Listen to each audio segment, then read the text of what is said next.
Alright, hi YouTube. The chat's gone wild, but we have chess to examine. We're looking at round 2 of the Vegas tournament. I was paired against an 1800.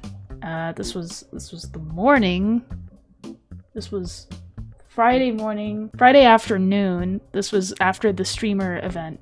Let's sign it in front of the Twitch stream. Yeah, okay, we're gonna sign a banana. Ready? Let's sign this banana. See if I can spell my name correctly. It's tough on a banana. Maybe it's a stream. Yeah, we're live on Elena's stream. Okay, got the banana signed. Hey, look at the other signatures too.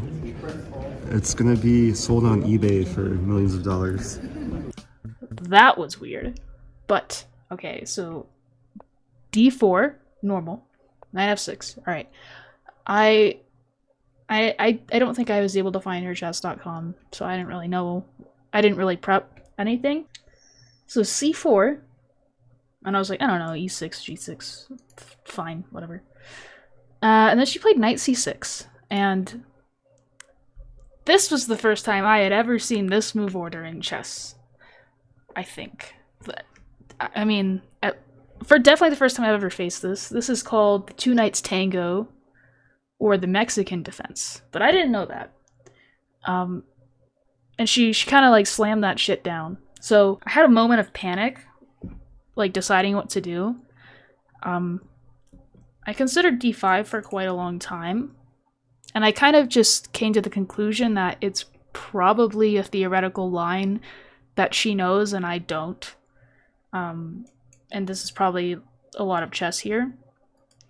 And then I also considered like Knight C3 or G3, but in both of these scenarios I thought probably E5. And then it reminded me of like a weird Budapest or something, right? So I didn't like the look of that, so I just you know, I don't know anything here, but as Knight F3 seemed like the most logical move here based on those things. I'm not allowing E5, and now it's, I mean, you have a lot of options, but the knight is just kind of weird here, I thought. It's fine here, I just thought it looked weird. So, okay, E6. And, basically the way I was thinking about this is it's almost as if normal moves are being played here, except, you know, after every move, it's like Knight C6 has been played.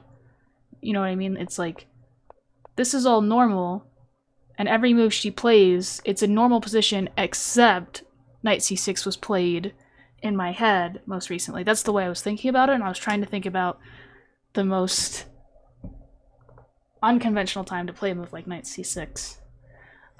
So what sucks for me is that, yes, these are normal looking moves, but here I only have like really one good move to punish, not even punish, but, you know, not let black equalize.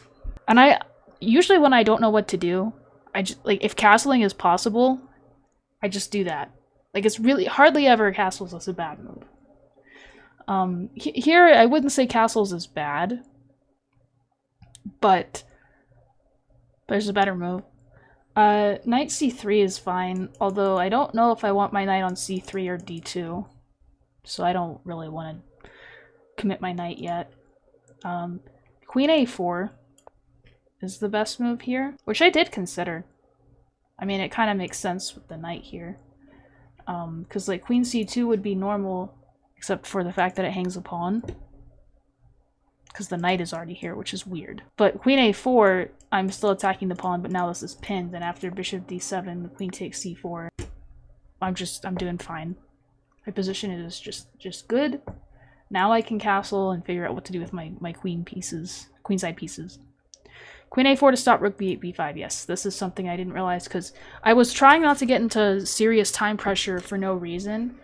So I was trying to make normal looking moves quickly, because that's something I don't do well. So castles I thought was a normal looking move, and I mean, it is. But then she played rook b8, which is best, and the annoying thing is that my opponent actually knew a lot of theory. Like, a lot of theory. So it was a really good decision not to play d5 and also not to allow e5, because she definitely knew theory there if she knows theory here. And now we're just kind of transposing into like a normal good line for black in the Catalan. Is what Josh said. I didn't know what the hell I was doing, and after rook b8, I was not super happy with the position, because b5 will come, and then where's my Catalan pressure? Because normally the knight is not here yet, and I play something like knight e5 before this is possible and put pressure here, or I just go do this, but I can't do that. And I mean, if rook b8 is possible, how do I stop b5? If b5 is like if b5 is happening and you're hanging on to this pawn and black just untangles, I have absolutely no compensation for the pawn. So I wasn't happy. Yeah, booked up in the two knights tango. Yeah. So I just played a move that I thought looked very normal and natural. a4 just is logical to stop b5. It's not the best, I think. I don't know. Knight c3 is the most played move in the Masters database. I don't know. And then knight e5 apparently. Like, I don't understand. Like, how was I to figure out that? Oh, I can't read. This is what it was. I don't know. How am I supposed to understand this position over the board? I didn't like these pawns. If I can ever, it reminds me of a game I played with Chris Motley. But I don't want to ever allow my opponent to have pawns like this again, because I had one game that sucked. a4, I don't know, it just made sense to me. Okay, a6. And now here it gets kind of annoying because I only have two good moves. And both of them are not easy to correctly evaluate over the board. I considered both of them, but so here's my problem. I need to develop my pieces. I can't really play knight d2 because that hangs a pawn, because the knight is on c6. The knight is not normally on c6 in lines I've looked at, so I was like, ugh. A way I could solve that would be e3, but that's, I mean, then what about my bishop? I don't know. Putting the knight on c3, like, I don't know if I really want to do that, because I don't know what's going on with my voice. Hold on. Cut that out. Okay. I don't know if I really want my knight on c3, because I feel like I've made holes, and I don't think knight c3 complements my pawn structure, but I also could be wrong. I don't know where the knight's going from c3. I feel like d2 is the right square for it. And, okay, what to do with this bishop? I don't know. Like, position bad. So, moves I considered were a5. And I kind of quickly discounted this move because of bishop b4. It's kind of just like where I stopped thinking. I was just like, the pawn looks overextended there, I don't know. I considered queen c2, sacking the pawn. I considered b3, which is sort of thematic, especially if the pawn is already on b5, then this is very thematic. It's actually a lot less good here if the pawn's not already on b5. It is what I ended up playing, just to put my bishop here, and my knight here, and maybe my knight here. Actually, what's best is a5, and I found that to be really surprising, and bishop e4 is best. But here we just play knight a3, and you put a knight here, I think, and I don't know, like, it's probably not that great to go pawn grabbing. It's just weird because I'm gonna be down 2 pawns, and this is ugly as fuck. I thank you for saying that. I just saw bishop b4 and I was like, I don't know, but it's like the only move to play for an edge apparently, which is still theory. But I didn't know that. The second best move is queen c2, but again, another, like, I'm just, if I've never seen this position before, I'm not really comfortable just sacrificing pawns for play that I don't know if it really exists or not. I can have a feeling that it might exist, but it's not enough for me to do it. And e3 is like third best. Knight c3 is the third most played in the database, but it's a bad move because of knight a5. And as we said, I created holes and this doesn't align with that. So b3, it's not that great, but it's only been played 2 times in this database I'm looking at. So my super booked up child opponent had to play chess with me from this point on and couldn't rely on the theory. So taking on b3 is like the only way to punish this. And of course I'm not going to play queen takes b3 right away, because I mean, where's the compensation here? Apparently this is the best move. I played bishop b2, which is second best. Because I don't know if I want to take with the queen or with a knight or what. And it's not like this pawn is defendable. I mean, this looks stupid. So bishop e7, queen takes b3. And notice now this is an option because I defended my d-pawn. And after castles, black is like slightly better. I mean, black is up a pawn, and I really have a lot of work to do to prove my compensation that doesn't really exist. But I thought that because the knight is kind of, I thought silly looking. Maybe I'm just wrong because I had never seen it before. I thought it was silly looking. And I thought the c-pawn could maybe like conjure up some play there. I mean, my bishop's not doing, I don't know. My pieces are also kind of weird. The position is weird. But the good news is that I was playing a weaker opponent, so you put them in a fresh new position, then you just have to rely on each other's like actual skill instead of theory. So immediately she plays like one of the worst moves I've ever seen in my life, and I was like, oh, okay. I think this is gonna, I think I'm gonna be okay. I feel like I should have made you guess the move, honestly, because I never in a million years, a million years would I ever consider queen d7. I just don't understand. There's like two other pieces that would be better there. It looks like a mouse slip. It really does. I mean, bishop d7 is clearly like the most natural move on the board. The threat being rook takes c6, by the way. So queen d7, and now the bishop, yeah, putting your own bishop in a give suit is essentially what has happened. And now I'm totally fine. Like, I don't have any disadvantage whatsoever. I have full compensation.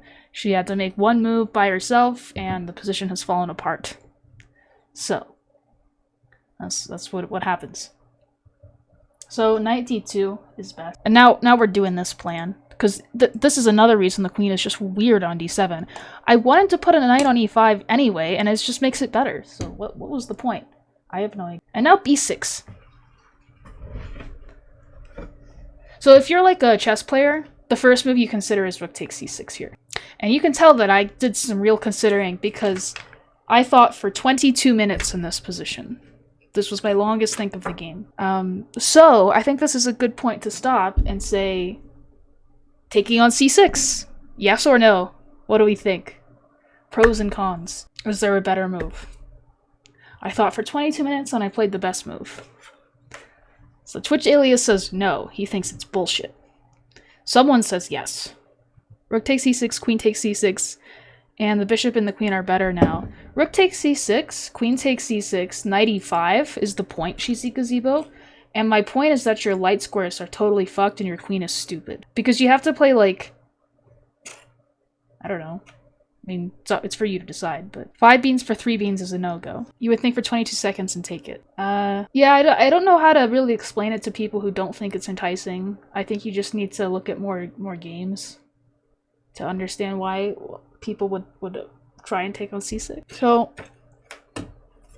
I don't remember exactly the lines that I calculated.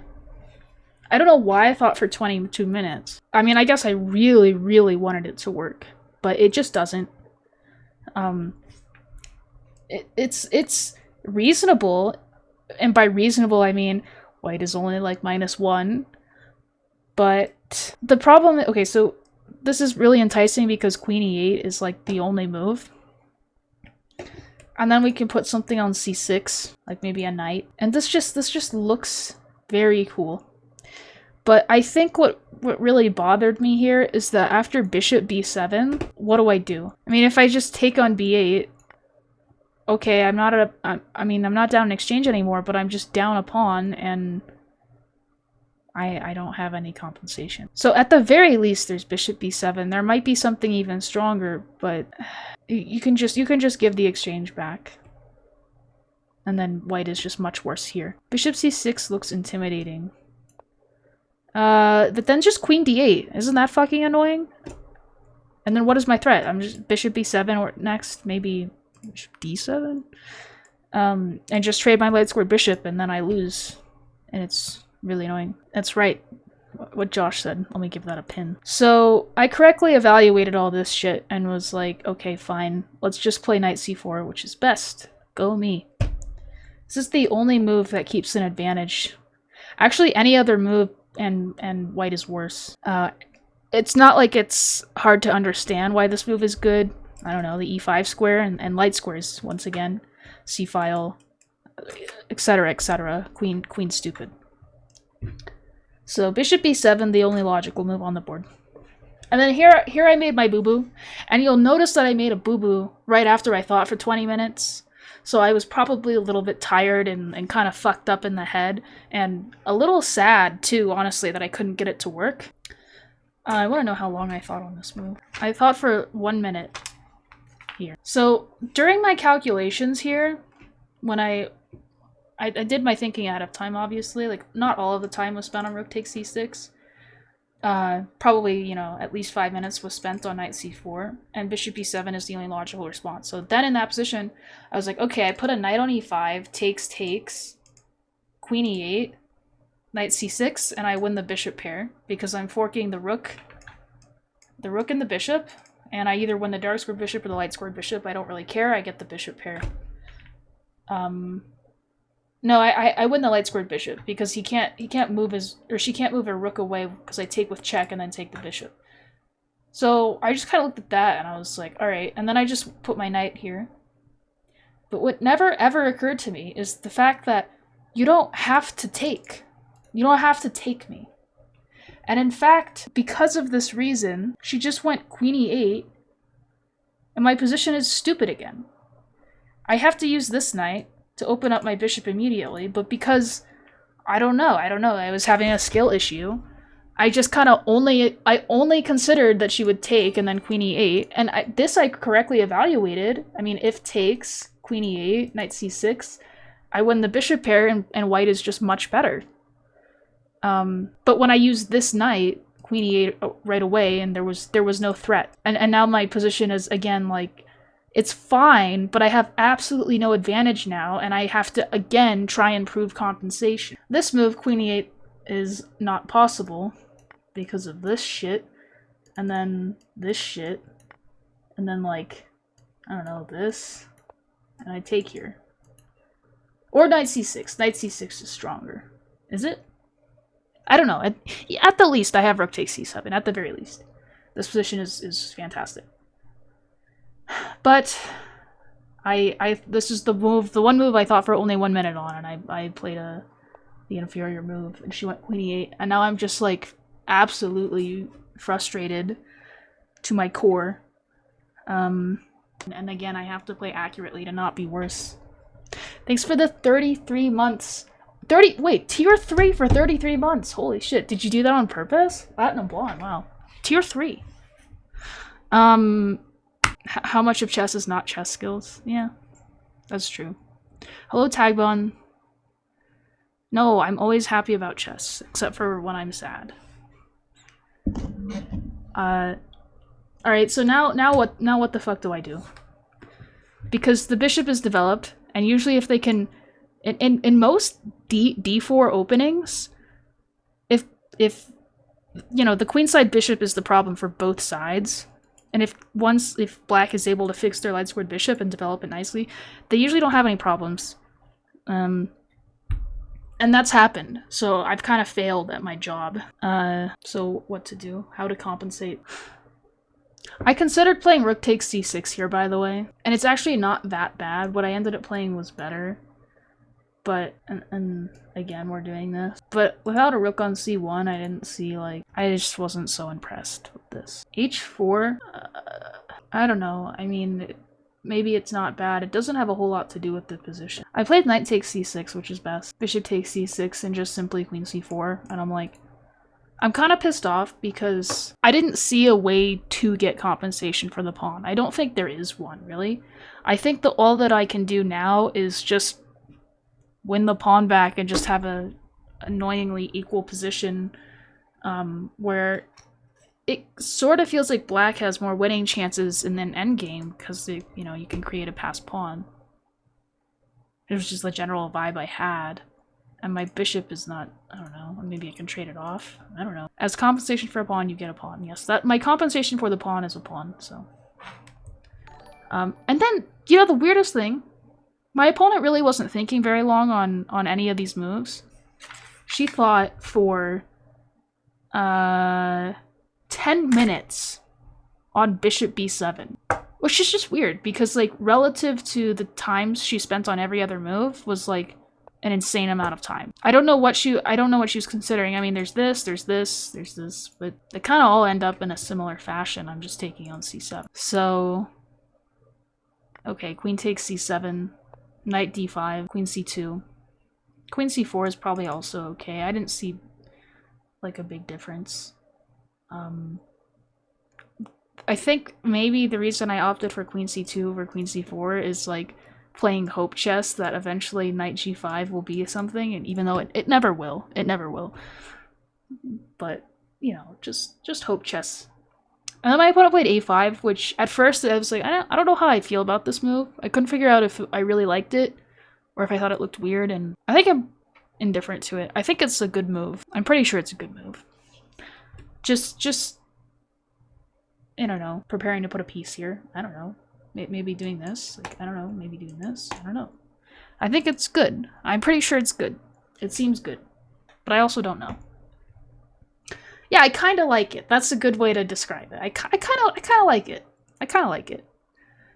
It just wasn't one of the moves I considered when I was thinking, like, on hard time. I considered, like, b5, knight b4. But knight b4, like, probably a5 at some point. I don't know. I think I like a5. But then I went knight e5, natural, best move again.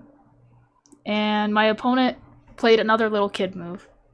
See if you can guess what my opponent played. Another just, like, shocking move that I didn't understand. Bishop d6 seems like a good move too. Bishop f6, probably less good because of this. It's much worse than what you're thinking. It's not like it's hanging anything, but it's just, like, just a little kid move.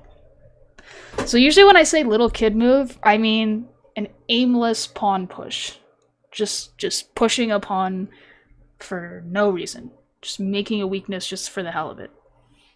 So my opponent played f6, which is like, whoa, I mean, okay. I have something to play for, and then all of a sudden I'm happy again. I was having a very bad time this game. Because I just felt like I didn't understand the position at any point in the game. Like, not at a single point did I understand the position. But I do understand something about this position. And it's that e6 square looks kind of yummy. Never play f6, yes. So, I thought knight c6 was a pretty natural move, going after the bishop pair once again. And something can be done about this at some point. I think better would have been knight d3, like, slightly better than my move. Which I didn't consider at all. It's just going backwards. Like, this was... I truly only considered knight c6, and it looked good to me, so I played it. This is good because... I don't know. This, perhaps? And this? It's less direct. I don't know. I just thought this looked good. So, I played it. And then she very much surprised me with knight b4. I probably will give this a blunder, actually. I think this might be the game-losing blunder, perhaps. What I expected was rook c8, and then knight takes e7, queen takes e7, queen... I hadn't really decided where I was going to put my queen yet. Maybe queen d3, and then if knight b4, queen b3? Because if I do this right now, like, maybe queen b4... and then that's kind of a pain in the ass. Like, I don't really think I want to trade queens just yet. Oh, I'm also lying to you. The bishop's hanging. So never mind. So maybe queen b3. I don't know. I think either of these moves are fine. But Cholato is weird at night. He's fucking weird at night. Serious mass refuge. Okay, but knight c6, knight b4 is just weird looking. So the idea is that my queen is attacked, and so is my knight, but unfortunately I just play queen c4, and even though my knight is attacked 3 times, and it's defended 3 times, however once is with the queen, so like, you know, if this, you know, like I run out of... But this is check, so like why did f6 get played? Why? So then we just kind of traded all the stuff, and we rerouted our little bishop here to this diagonal once again. Activated our rook. And this advantage is pretty easy to convert. All I have to do is activate my pieces. Like, that's it, and then I'm winning. So all of these moves were played like very, very close to instantly. Rook c1, knight d5, rook a7, and I'm just trying to get the rooks on the 7th rank. h5, I didn't really understand, probably just, I don't know, didn't want me to take it at some point. But now I play rook c6, and I was baiting this move, actually. I thought b5 was forced. And my little tactical idea behind this move was that if king f7, like in the game... Did I say b5? I meant g5. I just take here, I take the defender of the bishop, and now I do this and it's pinned, and I still have a bishop. So my opponent was playing on forever, and I could tell that it was going to be forever, but as our friend Ben Feingold says, the best way to play chess is to play like you never want the game to end. So even though I'm up a piece and I want the game to be over because like I'm hungry and I have more games to play, we still look for the most interesting win. We look for the cleanest conversion. So it is white to play here and just find the sickest way to convert in the world. Go. Yes, rook g7. Give that a double exclam. Yes, Josh, h4. Rook g7 is what was played. And the point is that, you know, if you take me, then I played bishop b2, and I'm just up a piece, and this is like the easiest thing in the world to win. You can't go anywhere else except for h8, and then I was gonna play bishop b2 anyway, if this happened, and this is pretty sick. No. When I say you want to play as though you want the game to go forever, I mean, like you never want the game to end. It means never be sloppy, I guess, and just think the game is over before it is. I don't know. He explained it better, but you get a lot more enjoyment out of it that way if you're just enjoying the game regardless of the evaluation, I guess. It's you learn a lot more. So my opponent did take the castle, but then I go bishop b2, and I'm winning. And then we played this out till mate because we're little kids, and that's what we do.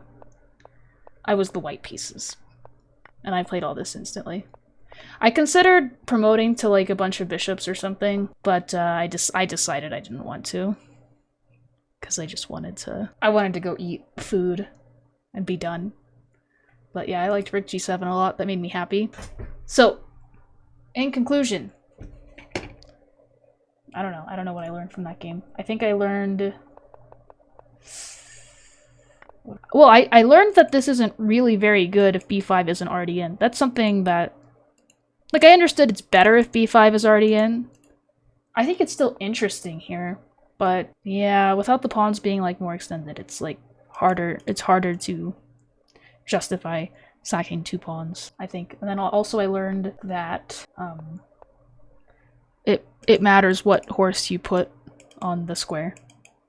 And even though I just thought for 22 minutes, I should think more than 1 minute on the move afterwards.